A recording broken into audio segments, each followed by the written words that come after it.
તો Gujarat energy transmission corporation નીચે આવતી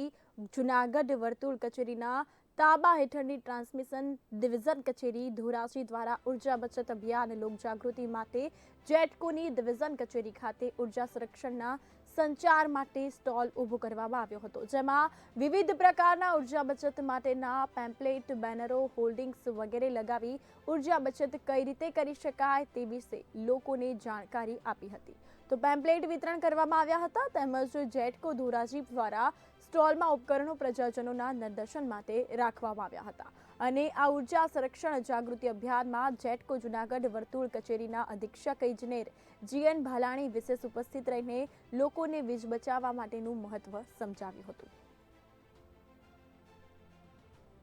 ગુજરાત સરકારના જે વીજ સંરક્ષણ માટેનો જે ડિસેમ્બર 2023ના અનુસંધાને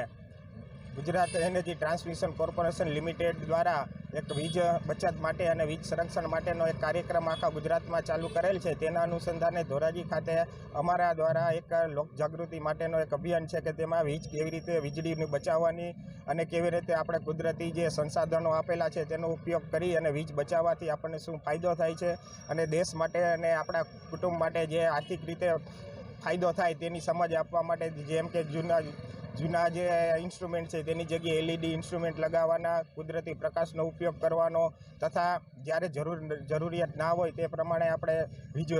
ઉપકરણોને ચાલુ ના રાખવા અને જરૂરિયાત પ્રમાણે ચાલુ રાખવા અને લોકો દ્વારા જો આપણે વીજ બચત કરશું તો આપણા જે કુદરતી સંસાધનો જે છે જેની આજમાં ધીમે ધીમે ઓછા થતા જાય છે તેનું પણ આપણે સદુપયોગ કરી શકીએ।